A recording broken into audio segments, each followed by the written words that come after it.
Thanks for the introduction. As Jim said, today I'm here to present the work I did with my advisor, Brandon Lucia, on transactional concurrency control for intermittent energy harvesting computing systems. So before we go any further, let's break down that title, because quite frankly, there's a lot of words, but they set the stage perfectly for the kinds of devices we're going to be talking about today. The first thing to know about these devices is that they're energy harvesting. That means that rather than being powered continuously by a battery, these devices scavenge energy from their environment and store it into an onboard energy buffer, such as a capacitor, and then use that energy to run their workloads. The challenge is that these energy buffers are small, and these devices don't harvest enough energy to operate continuously. So instead, they alternate between periods where they're powered off and charging until they're able to accumulate a useful amount of energy, at which point the device turns on and is able to run code, read from peripherals, all the while rapidly using up its energy until it's forced to power down to again await more. And this cycle repeats. So the next thing to know about the devices we're targeting is that we're looking at devices performing computationally intensive workloads on the device itself. So these workloads can range from compression all the way up to machine inference with a neural network on the device. And finally, the devices we're looking at are really systems. So in addition to the microprocessor that's on board, there's also sometimes upward of half a dozen sensors and actuators that allow the device to sense from its environment and communicate with other devices. So the platforms we're looking at are primed to perform computationally intensive multimodal sensing applications, all without the constraints that would be placed on them by a battery. These are batteryless energy harvesting devices. So the question arises, what additional system support can we provide in order to make it easier for programmers to write these complex applications? Well, prior work from the sensor systems community developed multiple lightweight runtime systems that make it easy to write code where a microcontroller is going to organize information being sent asynchronously from other peripherals on the device. The problem, though, is that these runtime systems weren't designed to work on an intermittent system. They weren't designed to run on a microcontroller that's turning off every 100 milliseconds. So from the intermittent systems community, there was work that showed that we could take a long-running execution, something that would never be able to complete within one power cycle of an intermittent device, and decompose it into a series of small tasks. Each of these tasks will take no more energy than is available in the onboard energy buffer, so we think of them as atomic with respect to power failures. From there, control flow is statically annotated, and the whole model is fairly efficient. The problem, though, is that when you try to add in support for asynchronous events that share state with scheduled tasks, this whole model breaks down. So that's where our system Coati comes in. Coati extends existing intermittent task-based models to introduce tasks that are now atomic with respect to events as well as power failures. We introduce multitask transactions that allow atomic regions to span power failures. And we use timely split-phase events, so our intermittent device can react quickly to external stimuli and delay more complicated processing until later. So now that I've given you a taste of the kind of devices that we're targeting and an idea of how Coati is going to go about bringing asynchronous events into an intermittent execution, let me dig a little deeper into the motivation for Coati.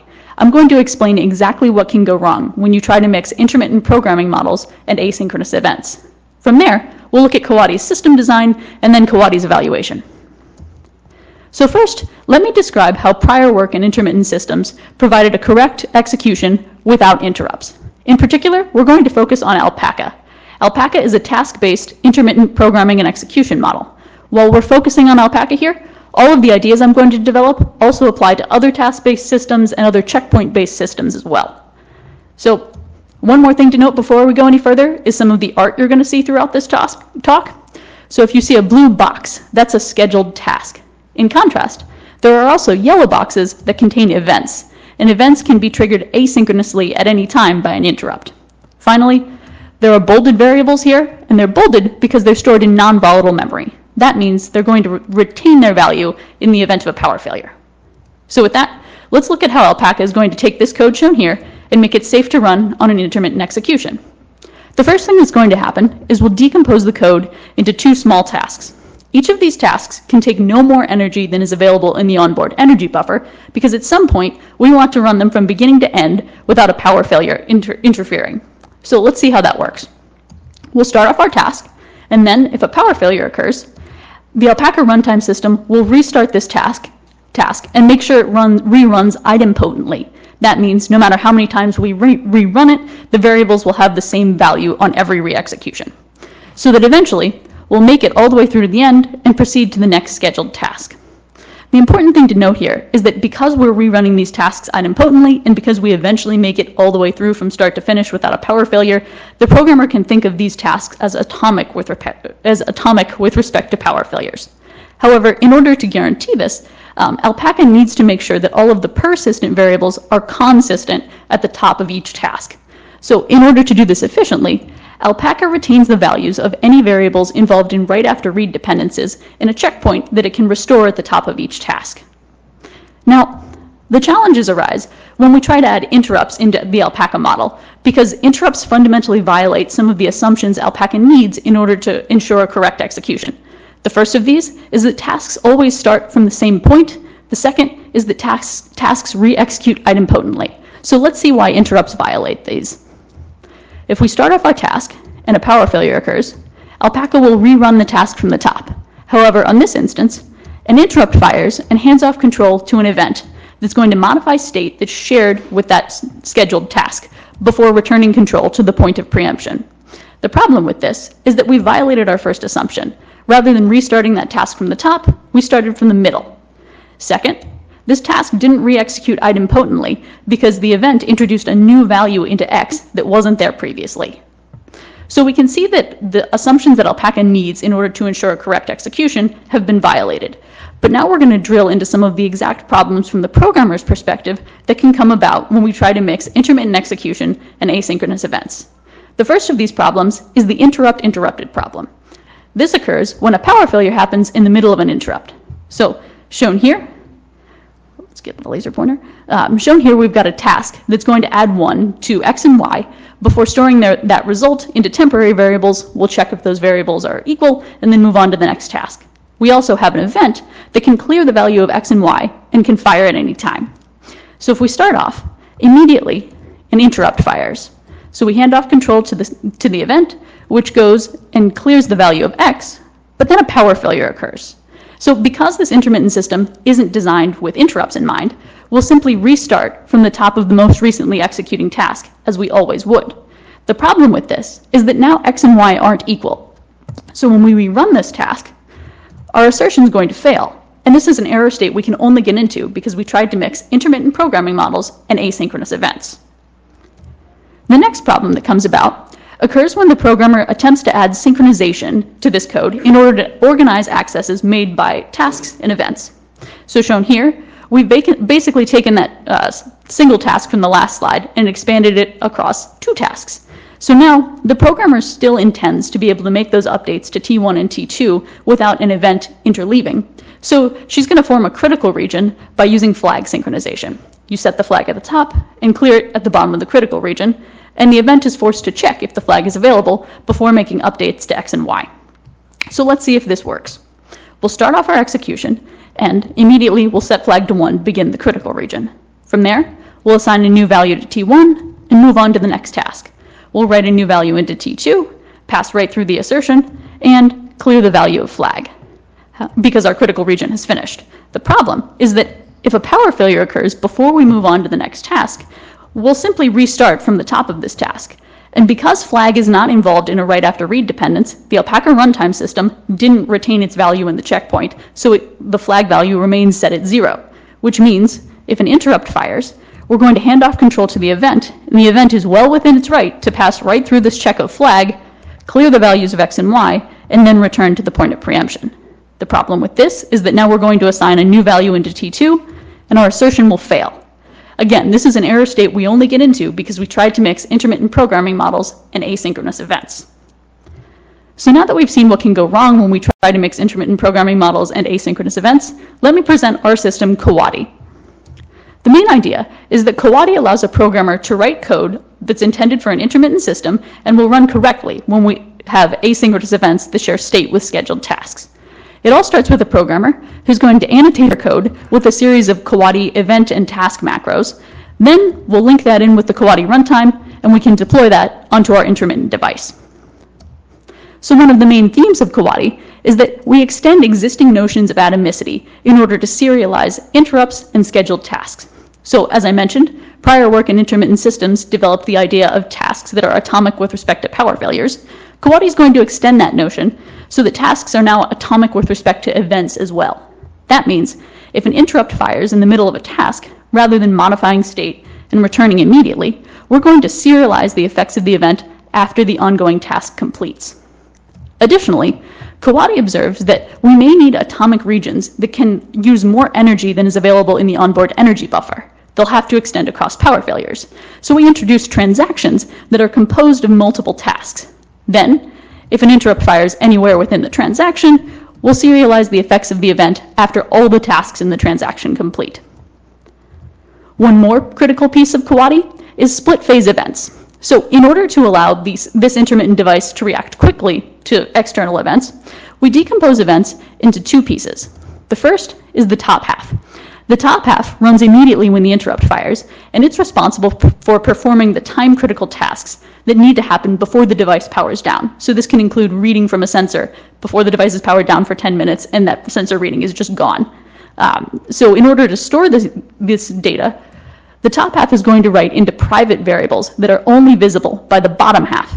And the top half schedules the bottom half to run when the top half goes to return control to the executing task.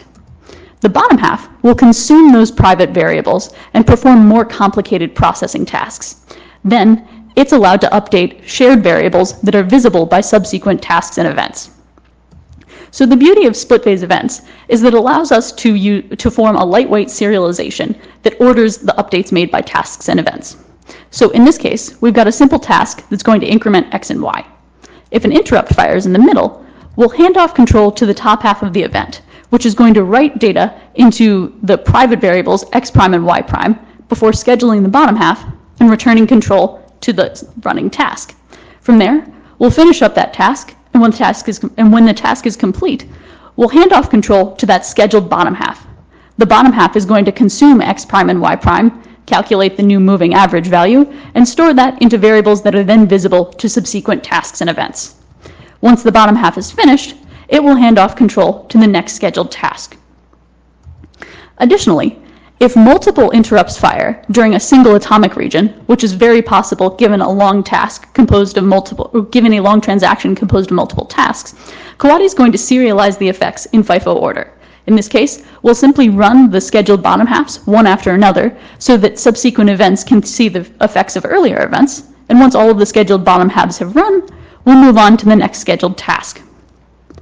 So now that I've described Coati's system design, let's look at Coati's evaluation and see how it fares compared to other concurrency control strategies. So in particular, in this evaluation, we show that Coati provides a correct intermittent execution that includes interrupts where prior work cannot. We then show that Coati reduces the programming effort involved in correctly synchronizing tasks and events, and we showed that Coati's runtime overhead is similar to other concurrency control strategies, but without their drawbacks.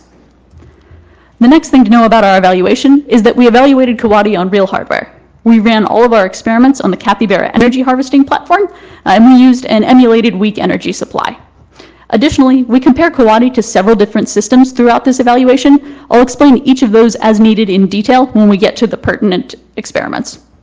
And finally, we use prior applications taken from prior work in order to evaluate Coati, but we modified them slightly so that rather than using canned data, we rely on an interrupt to indicate that new data are available. So for instance, the RSA application is going to encrypt a buffer of data as soon as it receives an interrupt indicating that new data are available.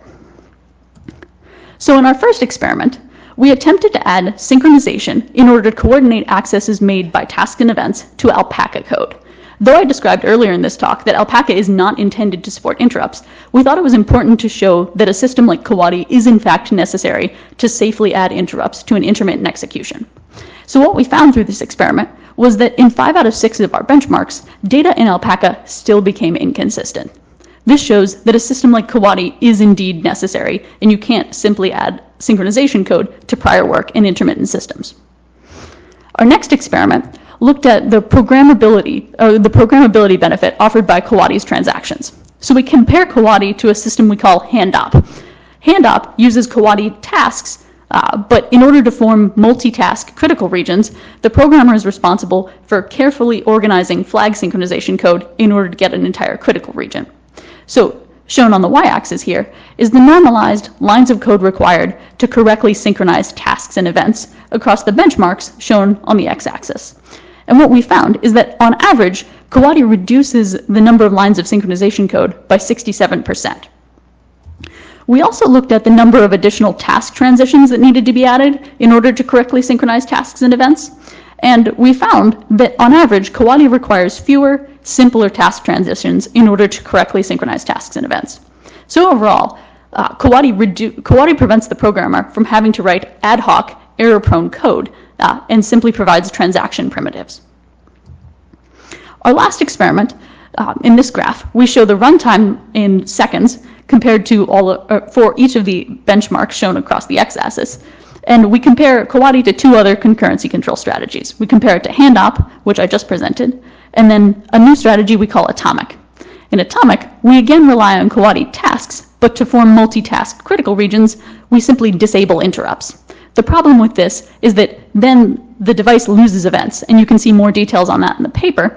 But what this graph shows is that Coati's runtime overhead is similar to other strategies, but without their drawbacks. So in conclusion, Coati provides simple, correct semantics for concurrency control in an intermittent execution that allow a programmer to add asynchronous events to an intermittent execution. So for more details, read our paper and experiment with our code. It's all available online, as well as the design for our artifact that, didn't get quite evaluated, but hardware doesn't always go as planned. Additionally, stick around for the next talk on intermittent computing that is coming right up. So with that, I'd be happy to take any questions.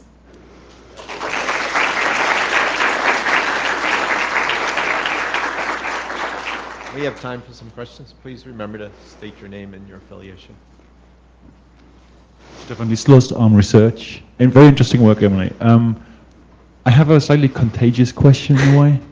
Are you guys effectively saying that the task-based programming model is dead? I mean, what's the value of the remaining tasks if you end up writing a transaction around everything? And how does it relate to the checkpointing first approaches that Intel have been doing in, for example, ASP+ 2017? That's a great question, and I think you should stay for the next talk because that will also address this. But we're saying that in this case, tasks will give you a unit of atomicity beyond power failure as well. You can now look at tasks as atomic with respect to events. We're simply saying that tasks are one way to decompose a program to make it safe for an intermittent execution. In this case, transactions are really more about organizing accesses made by tasks and events. They're for concurrency, not for protection from power failures. Oh, I see. You didn't get that part. Thank you. Yeah. Saurabh Bakshi from Purdue. So as one of the baselines you showed atomic, where you said disable the interrupts, right? Yes. So I wonder if it's also possible to not completely disable it, but to serve the interrupts only at careful points in the execution. So all the problems that you showed as motivation, they don't show up. Arguably, that's kind of the approach that we take with our split phase events. We allowed the interrupts to fire and we marshaled the data and then allowed the final effects to be observed once it's safe for that to happen. So that's kind of the approach we're already taking. Okay.